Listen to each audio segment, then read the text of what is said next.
नमस्कार। बाल राम कथा की सीरीज़ में हम अब तक 2 अध्याय पढ़ चुके हैं। आइए आज इस वीडियो में हम तीसरा अध्याय पढ़ते हैं, जिसका नाम है 2 वरदान। अब तक हम पढ़ चुके हैं कि श्री राम का विवाह हो चुका है और वो अयोध्या आ चुके हैं। तो अब श्री राम के वन गमन की, यानी कि जंगल में जाने की, वनवास की भूमिका बनेगी। क्योंकि देखिए, श्री राम जो थे भगवान विष्णु के अवतार थे और उनके जन्म का एक विशेष कारण था। क्या उद्देश्य था? राक्षसों का संहार करना। तो अब तक तो वो मनुष्य रूप में हैं, लीला कर रहे हैं, तो उसके अनुसार ही उन्हें चलना है धीरे धीरे। लेकिन अब वो अपने उद्देश्य की ओर बढ़ेंगे। तो देवताओं ने, असल में अगर रामायण जिन्होंने पढ़ी हो तो यहाँ पर देवताओं ने श्री राम को महल से बाहर भेजने के लिए जो है कार्य करना शुरू कर दिया था। उन्होंने सरस्वती माँ से प्रार्थना की थी कि अब किसी प्रकार से ऐसा कीजिए कुछ कि श्री राम जो है महलों से बाहर निकलें और अपने उद्देश्य के लिए आगे बढ़ें, क्योंकि राक्षसों का संहार करना था पृथ्वी के उद्धार के लिए। तो सरस्वती माँ ने किस प्रकार से मंथरा की बुद्धि घुमाई, कैकेयी की बुद्धि घुमाई, तो वही पूरी कहानी हम इसमें देखेंगे। हालांकि इसमें वो प्रसंग नहीं है जो मैंने आपको बताया है, इसमें थोड़ा सा मनोरंजक ढंग से आपको बता दिया गया है। तो चलिए शुरू करते हैं इस अध्याय को। राजा दशरथ के मन में अब एक ही इच्छा बची थी, राम का राज्याभिषेक। राज्याभिषेक, देखिए, राज्य अभिषेक यानी उन्हें राजगद्दी पर बैठाना, उन्हें युवराज का पद देना। अयोध्या लौटने के बाद से ही उन्होंने राम को राजकाज में शामिल करना शुरू कर दिया था। राम यह जिम्मेदारी अच्छी तरह निभा रहे थे। उनकी विनम्रता, विद्वत्ता और पराक्रम का लोहा सभी मानते थे। प्रजा उनको चाहती थी। दशरथ के लिए तो वह प्राणों से प्यारे थे ही, दरबार में राम का सम्मान निरंतर बढ़ रहा था। तो ये सामान्य से कुछ बातें बताई हैं। राजा दशरथ वृद्ध हो चले थे। वृद्ध यानी बूढ़े। मुनि वशिष्ठ से विचार विमर्श के बाद, विचार विमर्श होता है सलाह लेना, ठीक है, किसी से बातचीत करके उनकी सलाह लेना, मशवरा लेना। एक दिन उन्होंने दरबार में कहा, मैंने लंबे समय तक राजकाज चलाया, जैसा बन पड़ा अब मेरे अंग शिथिल हो गए हैं। शिथिल यानी ढीले हो गए हैं। मेरे अंग, जो मेरे शरीर के अंग हैं, अब वो ढीले हो गए हैं क्योंकि बूढ़ा हो गया हूँ मैं वृद्ध हो चला हूँ। मैं चाहता हूँ कि यह कार्यभार राम को सौंप दूँ। अगर आप सब सहमत हों तो राम को युवराज का पद दे दिया जाए। अगर आपकी राय इससे भिन्न है तो मैं उस पर भी विचार करने को तैयार हूँ। तो उन्होंने उनकी राय मांगी। तो सभा ने तुमुल ध्वनि से राजा दशरथ के प्रस्ताव का स्वागत किया। तुमुल ध्वनि होती है कोलाहल, शोर, जो धूमधाम की आवाज़ होती है। तो एक मिश्रित सी ध्वनि होती है, शोर शराबे वाली। तो ऐसे ही जोर शोर से सभा ने उनके प्रस्ताव का स्वागत किया, यानी कि राम को ही राज्य देने का समर्थन किया। राम की जय जयकार होने लगी। दशरथ थोड़ी देर तक सुनते रहे संतोष के साथ, यानी उन्हें अच्छा लगा, संतुष्टि हुई कि मेरी बात को सबने समर्थन दिया। उन्होंने कहा, शुभ काम में देरी नहीं होनी चाहिए। मेरी इच्छा है कि राम का राज्याभिषेक कल सुबह कर दिया जाए, यानी कि अगले दिन। यह समाचार पलक झपकते पूरे नगर में फैल गया। तो सभा में क्या निर्णय हुआ है, ये बात पूरे नगर में फैल गई। हर जगह बस यही चर्चा थी। राज्याभिषेक की तैयारियां शुरू हो गई। भरत और शत्रुघ्न उस समय अयोध्या में नहीं थे, वो अपने नाना के घर गए हुए थे। तो उनके नाना जो थे कैकेयी राज, उनके यहाँ गए हुए थे। भरत जब भी अयोध्या लौटने की बात करते, नाना उन्हें रोक लेते। तो प्रेमवश, स्नेहवश उन्हें रोक लेते थे। भरत को अयोध्या की घटनाओं की सूचना नहीं थी। तो यहाँ क्या बताना चाह रहे हैं कि अभी तक भरत को कुछ पता नहीं है। उन्हें अपने पिता के निर्णय के संबंध में नहीं पता था। यह जानकारी भी नहीं थी कि अगले दिन राम का राज्याभिषेक होने वाला है। उस समय जो संचार के साधन उपलब्ध नहीं थे और एक राज्य से दूसरे राज्य में जाने में भी समय लगता था। तो कैकेयी से एक दिन में भरत और शत्रुघ्न का आना संभव नहीं था। राजा दशरथ ने इस संबंध में राम से चर्चा की। कहा कि भरत यहाँ नहीं है, पर मैं चाहता हूँ कि राज्याभिषेक का कार्यक्रम न रोका जाए। उन्होंने राम से कहा, जनता ने तुम्हें अपना राजा चुना है। तुम राज धर्म का पालन करना, कुल की मर्यादा की रक्षा अब तुम्हारे हाथ में है। राज्याभिषेक की तैयारियां रानी कैकेयी की दासी ने भी देखी। कौन सी थी? मंथरा। आपने अगर रामायण धारावाहिक भी देखा होगा तो बच्चों को पता ही है इस बारे में। अब तो शुरू में उसे इस चहल पहल का कारण समझ में नहीं आया। उसने इसे कोई अन्य अनुष्ठान समझा। अनुष्ठान होता है समारोह पूर्वक कोई भी कार्यक्रम करना। इतनी रौनक, ऐसी सजावट, ऐसा कुछ उसने अन्य अनुष्ठानों में नहीं देखा था। उसे अचंभा हुआ। अचंभा यानी आश्चर्य। फिर उसने रानी कौशल्या की दासी से पूछा। उसे तब पता चला कि कल राम का राज्याभिषेक होने वाला है। यह उत्सव उसी के लिए है। मंथरा जल भुन गई। तो जैसा कि मैंने आपको बताया था, उसकी बुद्धि भ्रमित कर दी थी सरस्वती माँ ने, क्योंकि भगवान के पृथ्वी पर आने का उद्देश्य पूरा करना था। तो जल भुन गई यानी ईर्ष्या की भावना उसमें आ गई। राम का राज्याभिषेक उसे षड्यंत्र लगा, कैकेयी के विरुद्ध। वह कैकेयी की दासी थी बचपन से। कैकेयी का हित उसके लिए सर्वोपरि था। मंथरा उसे अपना हित मानती थी, यानी कि वो कैकेयी के लिए ही सोचती थी। वह कैकेयी के मुँह लगी थी, यानी बहुत ज़्यादा उसके मुँह लगी हुई थी, बहुत ही ज़्यादा नज़दीक थी, कुछ भी बोल देती थी उसको। रानी कैकेयी भी उसे बहुत मानती थी। क्रोध से आग बबूला यानी बहुत ही ज़्यादा क्रोधित। मंथरा रनिवास की ओर भागी। रनिवास होता है जहाँ रानियाँ रहती हैं, महल का वह भाग जहाँ रानियों का निवास होता है। सीधे कैकेयी के कक्ष में वह हाँफ रही थी। क्रोध से चेहरा लाल था। भागने के कारण सांस उखड़ रही थी। उसने रानी कैकेयी को सोते हुए देखा। किसी तरह स्वयं को संभालते हुए मंथरा ने कहा, अरे मेरी मूर्ख रानी, उठ, तेरे ऊपर भयानक विपदा आने वाली है। विपदा यानी विपत्ति, मुसीबत। यह समय सोने का नहीं है, होश में आओ। विपत्ति का पहाड़ टूटे इससे पहले जाग जाओ। रानी कैकेयी नींद से चौंक कर उठी। उन्हें मंथरा की बात समझ में नहीं आई। बात क्या है? तुम इतना घबराई क्यों हो? सब कुशल तो है? उन्होंने पूछा। कैसा कुशल, कैसा मंगल? सब अमंगल होने वाला है। अमंगल यानी अशुभ। तुम्हारे सुखों का अंत महाराज दशरथ ने कल राम का राज्याभिषेक करने का निर्णय लिया है। अब राम युवराज होंगे। तो देखिए कैकेयी जो है वो क्या प्रतिक्रिया देती है। यह तो बहुत शुभ समाचार है, क्योंकि उनके महल में अब तक नकारात्मकता थी ही नहीं, सभी प्रेम से रहते थे। कैकेयी को राम पर बहुत प्रेम था और भेदभाव वाली कोई भावना नहीं थी। लेकिन अब वहाँ का जो है वातावरण बदलने लगा है। कैकेयी ने प्रसन्नता से अपने गले का हार उतारकर मंथरा को दे दिया, यानी पुरस्कार स्वरूप की इतना शुभ समाचार लेकर आई है। मैं बहुत प्रसन्न हूँ, राम युवराज पद के लिए हर तरह से योग्य हैं। रानी तुम्हारी बुद्धि फिर गई है, मति मारी गई है। सवाल राम की योग्यता का नहीं, राजा दशरथ के षड्यंत्र का है, तुम्हारे अधिकार छीनने का है। मंथरा ने हार दूर फेंकते हुए कहा, यानी कि अब वो अपनी बात उससे मनवाने पर तुली हुई थी। यह षड्यंत्र नहीं है तो और क्या है? कल सुबह राज्याभिषेक है। भरत को जानबूझकर ननिहाल भेज दिया, समारोह के लिए बुलाया तक नहीं।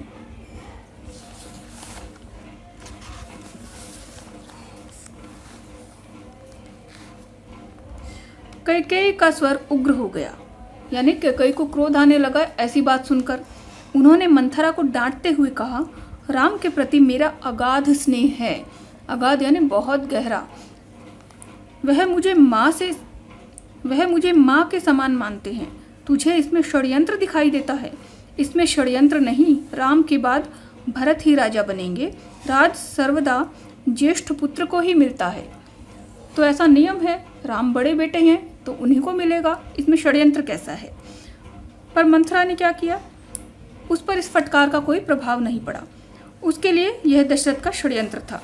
वह रानी कैकेयी के पलंग पर बैठ गई, उनके बहुत निकट। कैकेयी के चेहरे को देखते हुए उसने कहा, तुम बहुत भोली हो, नादान हो, तुम्हें आसन्न संकट नहीं दिखता। आसन्न होता है निकट में है, जो पास है, जो मतलब जो आ ही रहा है आपके पास, ऐसा आता हुआ संकट दिखाई नहीं दे रहा है तुम्हें। और वो कह रही है कि तुम्हें दुख होना चाहिए, लेकिन तुम्हें प्रसन्नता हो रही है। दुख की जगह प्रसन्नता होती है। इस बुद्धि पर किसी को भी तरस आएगा। समझो रानी, राम राजा बने तो तुम कौशल्या की दासी बन जाओगी। भरत राम के दास हो जाएंगे, वह राजा नहीं बनेंगे। राम के बाद अगला राजा राम का पुत्र होगा। अनर्थ को अर्थ समझने की मूर्खता मत करो। रानी, राम को राज मिला तो वे भरत को देश निकाला दे देंगे, वे भरत को दंड देंगे। इस तिरस्कार से भरत की रक्षा करो। रानी, कोई ऐसा उपाय करो कि राजगद्दी भरत को मिले और राम को जंगल भेज दिया जाए। तो यहाँ पर वो तरह तरह के अनर्गल यानी व्यर्थ ही बिना आधार की आशंकाएं उसके दिमाग में डाल रही है और कुचक्र रचने को कह रही हैं कि श्री राम को ही महल से निकाल दिया जाए, ऐसा कुछ करो। कैकेयी पर मंथरा की बातों का असर होने लगा। उसका सिर चकरा गया, घूमने लगा। वह पलंग से उठी तो पांव सीधे नहीं पड़े, आंखों में आंसू थे। मन भारी हो गया। प्रसन्नता की जगह अव्यक्त क्रोध ने ले ली, यानी उसका मन जो है क्रोध से भरने लगा। अभी वो व्यक्त नहीं हुआ, अंदर ही अंदर है। मंथरा के तर्कों में उन्हें सच्चाई दिखने लगी। तुम्हें बताओ मैं क्या करूं? अब कैकेयी ने क्या कहा कि तुम्हें बताओ मैं क्या करूं? अब उसे विश्वास होने लगा। आंसू पोंछते हुए मंथरा से कहा। मंथरा पलंग से उठी, कैकेयी के पास जाकर खड़ी हो गई। उसने कहा, याद करो रानी, महाराज दशरथ ने तुम्हें 2 वरदान दिए थे। दशरथ से अपना वचन पूरा करने को कहो। तो एक बार युद्ध के क्षेत्र में रानी कैकेयी ने दशरथ की जान बचाई थी, तो उन्होंने वहाँ उसे 2 वरदान लेने को कहा था। तब रानी ने वो नहीं लिए थे। तो मंथरा याद दिला रही है कि अब वो 2 वरदान आप मांग लो। एक से भरत के लिए राजगद्दी मांग लो और दूसरे से राम को 14 वर्ष का वनवास। वनवास होता है जंगल में वास, जंगल में रहना। कैकेयी का चेहरा तमतमाया हुआ था। तमतमाना होता है क्रोध का भाव, तो तमतमाया हुआ चेहरा यानी क्रोध से लाल हुआ चेहरा। उन्हें मंथरा की बात ठीक लगी। उनके मन में एक प्रश्न अब भी था। कौन सा था? देखिए कि यह बात दशरथ से कैसे कहें। उन्हें रनिवास बुलाएं, यानी जो रानी का महल है वहाँ बुलाएं, या प्रतीक्षा करें उनके शाम को आने की। मंथरा ने कैकेयी के मन की बात भांप ली यानी जान ली। उसने कहा, तुम मैले कपड़े पहनकर कोप भवन चली जाओ। कहाँ चली जाओ? कोप भवन। कोप होता है क्रोध, भवन यानी महल। तो ऐसा महल का वो स्थान हो गया जहाँ पर क्रोधित होने पर वो जाते थे। महाराज दशरथ आए तो उनकी ओर मत देखो, बात मत करो। तुम उनकी प्रिय रानी हो, तुम्हारा दुख देख नहीं पाएंगे। बस उसी समय तुम उन्हें पिछली बात याद दिलाना, दोनों वचन मांग लेना।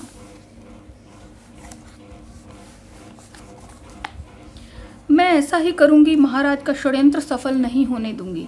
तो वो उसकी बातों में पूरी तरह से आ गई और तैयार हो गई उसकी जो चाल थी उस पर काम करने के लिए। मंथरा का लक्ष्य पूरा हो गया था। चलते चलते उसने रानी कैकेयी से कहा, राम के लिए 14 वर्ष से कम वनवास मत मांगना। भरत इतने समय में राजकाज संभाल लेंगे। जब तक राम लौटेंगे लोग उन्हें भूल चुके होंगे। अब जल्दी करो रानी, समय बहुत कम है। रानी कैकेयी कोप भवन चली गई। मंथरा रनिवास से चली गई। दिन भर की गहमा गहमी के बाद, गहमा गहमी होती है व्यस्तता के बाद, व्यस्तता के बाद महाराज दशरथ को रानियों की याद आई। तुरंत रनिवास की ओर चल पड़े उन्हें शुभ समाचार देने। सबसे पहले वह कैकेयी के कक्ष की ओर मुड़े। कक्ष यानी कमरा। कैकेयी वहाँ नहीं थी। प्रतिहारी से पूछा। प्रतिहारी होते हैं द्वारपाल, स्त्री हो तो द्वारपालिका। तो प्रतिहारी से पूछा। पता चला कि वे कोप भवन में है। दशरथ को चिंता हुई, कैकेयी कोप भवन में, परंतु क्यों? क्या इसलिए कि उन्हें अब तक सूचना नहीं मिली? तो उन्हें लगा कि शायद इसलिए जो वो क्रोधित होंगी कि उन्हें अब तक बताया नहीं किसी ने।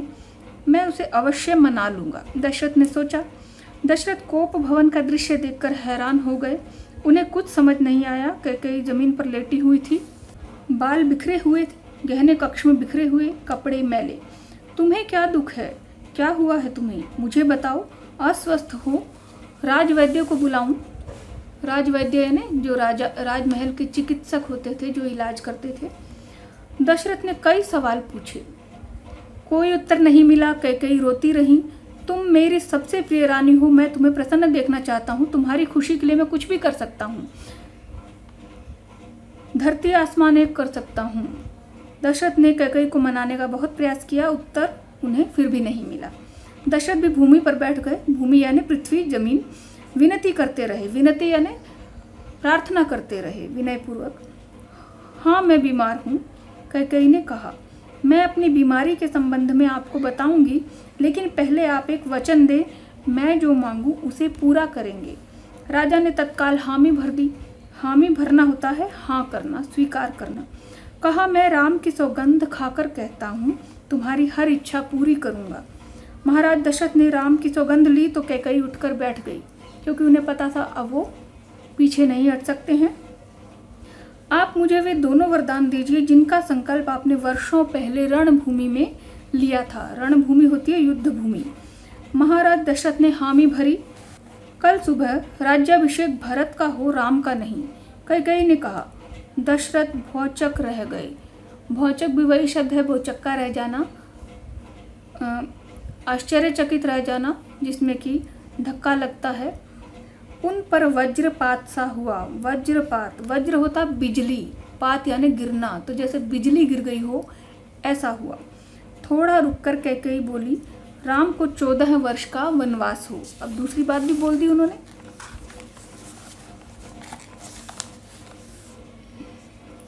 दशरथ का चेहरा सफेद पड़ गया, अवाक रह गए, सिर चकराने लगा। वे मूर्छित होकर गिर पड़े। मूर्छित होता है बेहोश हो जाना, अचेत हो जाना। कुछ देर में राजा को होश आया। कैकेयी की ओर देखा, बड़े कातर भाव से बोले। कातर होता है बेचारगी का भाव, विवशता का भाव, व्याकुल, दुखी, उदासीन, ये भी होते हैं इसके अर्थ। यह तुम क्या कह रही हो? मुझे विश्वास नहीं होता कि मैंने सही सुना है। तो उन्हें विश्वास नहीं हो रहा था कि जो कैकेयी राम से इतना प्यार करती थी, स्नेह करती थी, वो इस प्रकार की बात कैसे कह रही है। कैकेयी अड़ी रही अपनी बात पर। दशरथ कैकेयी की मांग को अस्वीकार करते रहे, अनर्थ बताते रहे। यानी वो बताते रहे कि अगर तुमने ऐसा मांगा और ऐसा हो गया तो क्या क्या गलत हो जाएगा, क्या क्या बुरा हो जाएगा। तब कैकेयी ने अंतिम हथियार चलाया। अपने वचन से पीछे हटना रघुकुल का अनादर है। तो उन्होंने याद दिलाया कि रघुकुल की रीत तो यही है कि प्राण भी चले जाएं, लेकिन वचन को कभी भी नहीं तोड़ना है। और आपने वचन दिया है तो आपको ये पूरा करना पड़ेगा। आप चाहें तो ऐसा कर सकते हैं, पर तब आप दुनिया को मुंह दिखाने योग्य नहीं रहेंगे। रही मेरी बात, आप वरदान नहीं देंगे तो मैं विष पीकर आत्महत्या कर लूँगी। यह कलंक आपके माथे होगा। राजा दशरथ यह सुन नहीं सके, दोबारा बेहोश हो गए।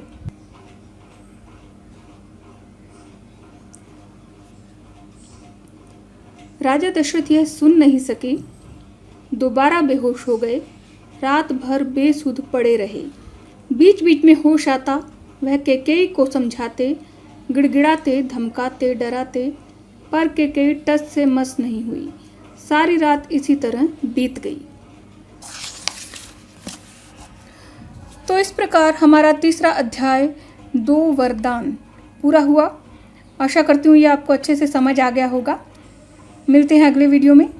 वीडियो देखने के लिए आप सबका धन्यवाद।